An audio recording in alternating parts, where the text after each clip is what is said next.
I'm Lucy Jewson. I'm the co-founder of Frugi. And when I say co-founder, it's a husband and wife team.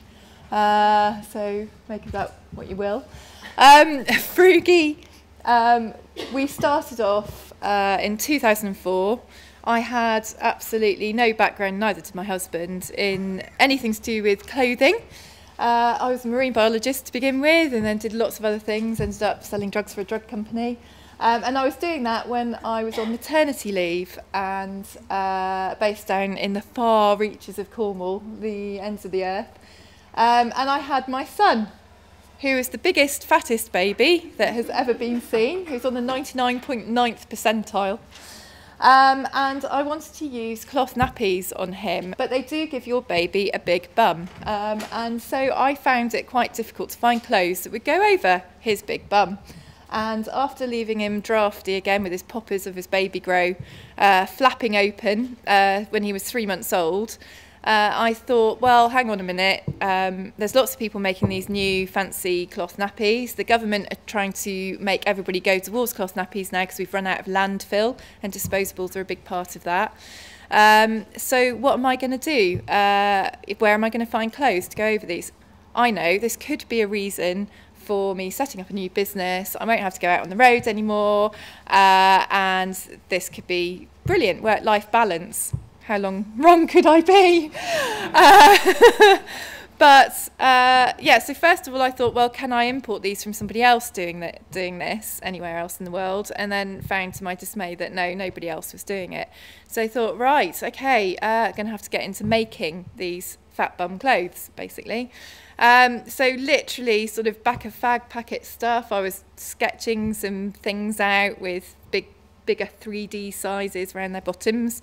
And we sent them to, well, I did a lot of research and I thought it would be really worthwhile us making sure that they were organic, made of organic cotton and following really strict environmental and ethical criteria, because those people that were interested in cloth nappies were probably of that way inclined. So I contacted, at that time there were probably only about 10 organic cotton manufacturers around the world, contacted them all. Most of them asked me lots of scary questions about minimums and dye batch quantities and things and grading sheets, and I didn't know what they were talking about. And then eventually I found one that was a rookie himself as well, and he only had 80 tailors when we started, and he sort of helped teach me really what was needed. So when he asked me for grading sheets, which is kind of measurement sheets for clothing, he sent me an example of what one looked like, and I thought, oh, it's just a sheet of measurements, I can do that. And so that's how we started. So that's what we started. We started in our house there that we lived in at the time, and that's our first delivery of stock. So everybody said that we were mad because obviously we were on maternity. We both gave up our jobs when we went live in the June, actually having had the idea in the October. Our first delivery of stock was about 10 grand, that's it, with Grumps, Kurt's dad, and Tom sitting on top of it and thinking, where the hell are we going to put that? So we ended up putting it in our conservatory bit around the back, and we worked like that for a while. 2.5 years ago we moved to a big blue box on an industrial estate, which isn't nearly as pretty, but it actually looks quite nice indoors because we're quite colourful and fun. So we now have a staff of about 27, soon to be 28 I think. We're growing at about 40%. Our vision is just a little vision of to be the most desirable and trusted clothing brand on the planet. And it's very important to us that those words are in that order, because for all our ethics, we belong to 1% for the planet. We give 1% of our turnover to the bees, seas and trees, the Bee Conservation Trust, the Marine Strandings Network in Cornwall, and the Woodland Trust. For all of those sorts of ethics, it doesn't matter how worthy something is if it's not beautiful. People buy out of vanity, so it has to be absolutely beautiful. So that's our, really important thing, that we must be desirable. We must be working at the top level. How have we sort of done? Well, I remember getting our first order within about 5 minutes of starting our website, and I thought, oh my God, if you build it, they will come. And then we didn't get anything for 2 weeks. So we started from nothing. And currently we're sort of halfway through our sort of 3.5 million year, we hope, and we're looking at 40% growth going forward. So that's obviously bigger numbers each year to grow off the back of. But we've got some interesting things going on. We've just started playing with the big boys. We're going to John Lewis this season.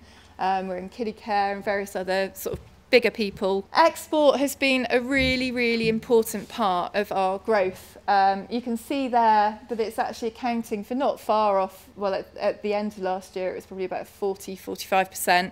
It's growing further than that again now. It's not something that we had a grand plan about at the start. We didn't have a grand plan about anything at the start, really. We thought we'd be selling to other mums, but in actual fact, we sell 65% of our sales come from trade customers, so other shops.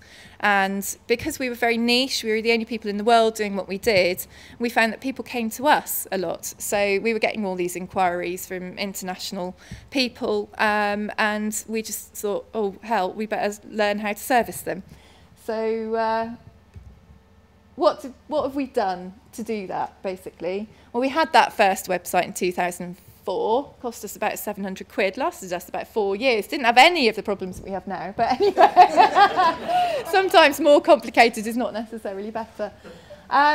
We thought, oh my God, this is all quite difficult. Obviously, we had to get our head around importing because we source our products from India, Turkey and Portugal.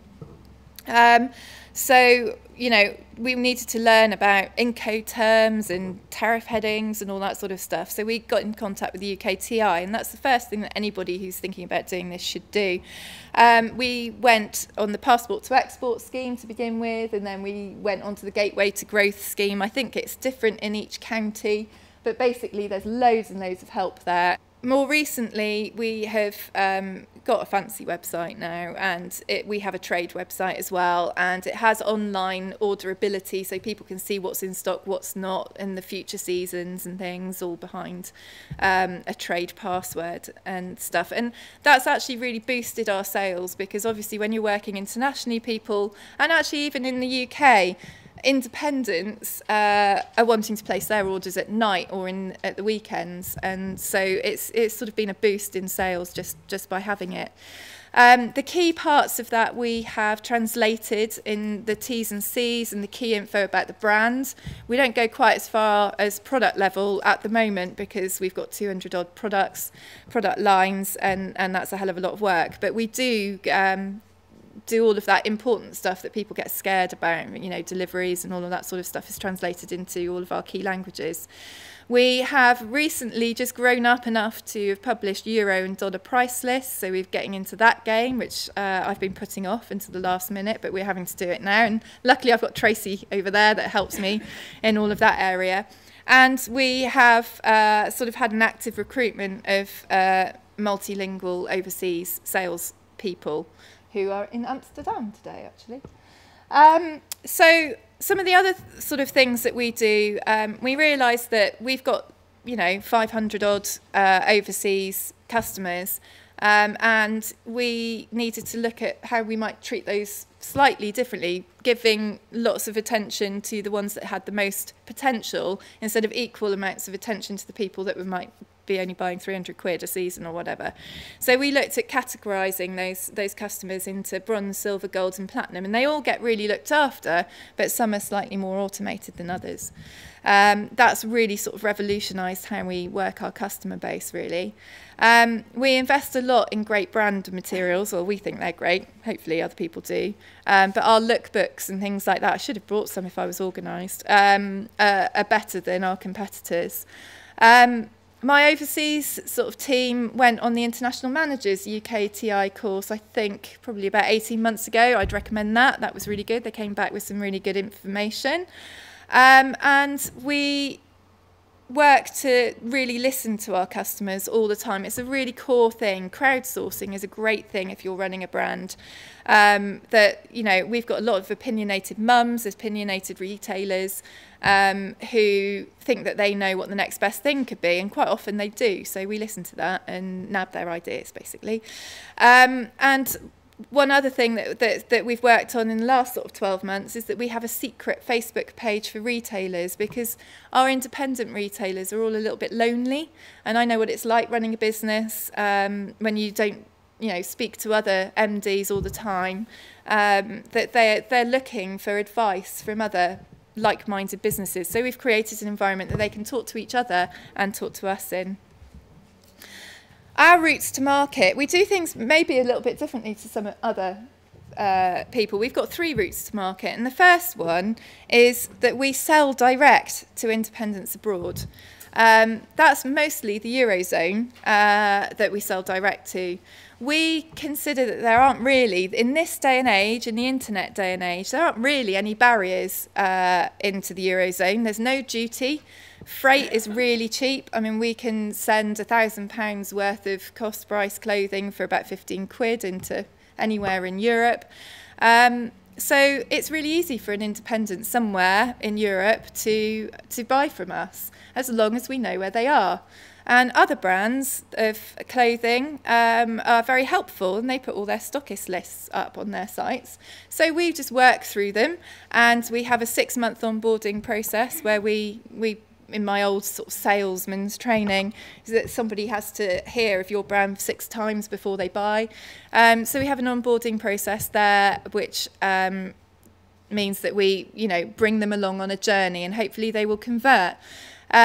So the benefit of that is that we're not giving extra margin away. We've got control over each one of those territories. Might be a bit of a slower way to do it, but I belong to something called the Baby Cluster, which the UKTI have put together in the southwest of baby-minded companies. And, looking at some of the issues that they have with distributors not pulling their weight and stuff, we don't have that. I'm a bit of a control freak, so I like having that control. We also have got quite a comprehensive now international trade show programme, and we asked the UKTI to fund half of that, which they have done very nicely. So again, it's well worth making friends with the UKTI. I would say that our overseas growth of, our key markets of Germany, 161% growth the last 12 months. France, slower, 21%. They've had a bit more of a tricky time. Italy, 138%. And these are all growing from a bigger base every year as well. So it's helped us. It's spreading the risk. Okay, it's spreading our attention as well, I suppose. You could look at against it, but for us it's giving us a fairly solid business, which is what we wanted. So that's how we deal with Europe, basically. We have had distributors in the past. We had one in South Korea who, when we started, she came on board with us when we were very little, actually, and was great and was almost equaling our turnover. Unfortunately, when the sort of economic crisis hit, it hit her particularly badly, and she had all sorts of problems, so she disappeared. Russia, we still have, and I would recommend that probably, well, I don't know of another way of dealing with Russia. Russia's an absolute pain in the backside to work with. They have all sorts of weird rules and regulations and safety testing. Obviously, we're in a children's product. So Russia, we do have a distributor who looks after that for us, and there's no way we could tackle that market without them. So that's working well. They were very, very over-enthusiastic at the start, and we thought, wow, this is amazing, and then they dipped back down, but they're growing again now strongly, so that's good. But what I would say about a distributor is that, if the barriers to enter that market are really high, i.e. that there's high, complex import duties, and put yourself always in a shop's perspective. If I wanted to order from you, how easy would it be for me to get your stuff? And as again, because we deal mostly with independents, it's changing a little bit now, but mostly still our core business. We always sort of try and think about it from their perspective, and if using a distributor would be easier, then it's something that we'll consider. They have to provide a business plan. It's very target-based. It must be target-based, because you've got to be able to have a get-out, because you've given them a whole country. And if they're not performing, then you've cut yourself out of country, so they've got to be good. But also what's really important is that you have to, in my limited experience, is you have to really work at that relationship. It's all relationship based, and yes, we have got a fancy contract that we got them to sign, but at the end of the day, when they actually, that first year, they hit their first targets, they didn't make their second year, were we going to get rid of them and get somebody else, or were we going to work with them and try and solve some of the problems that they were finding, which is what we ended up doing. So it is very much relationship based, and contracts are fine, but are they easy for you to enforce in another country as well? So yeah, look after your relationships. You've got to like them, is the thing that I've learnt. And then we've got this other way, which we're just sort of trialling. We're in our second season of doing it at the moment, and it's been a different phase. I had to do a talk like this probably a couple of years ago in Newquay for the UKTI. And there was somebody called Lara Morgan. Anyway, she went first, which was a nightmare because she was great. But when I was doing my little talk, she started writing down lots of notes to talk to me about at the end of what I should be doing better, basically, which I always like. I like people telling me their ideas. And so she put me in touch with a logistics house, which they'd used. And so now what we do in the States, and what we're trialling quite successfully so far, is that we have, at the moment, we're selling our autumn-winter 13 range to trade. You always work 6 months in advance. So we will be asking everybody in America to order with us by February the 14th, and we will be placing our orders for that. We will then be sending those orders directly to a logistics house in the States, where we have registered as an importer of record, so it goes to us in the United States. It has meant that we've had to buddy up with a US accountant and this logistics house, but it does mean that we only pay duty on our cost price, because although we have those orders from our American customers, they haven't actually given us the money when it's passing across the borders. So what that does then is we send it to the depot, and then that logistics house breaks up those orders and sends it to the end customer. We have now, first of all, we just got in touch with all our US customers and said, if you order from us by this date, we'll be able to give you a bulk saving delivery, because we'll be looking after all your duty and we'll be looking after the freight, and we'll be able to give you a better price than you can if you're freighting it in from us individually. So they all went, oh, brilliant, that's great, and ordered that.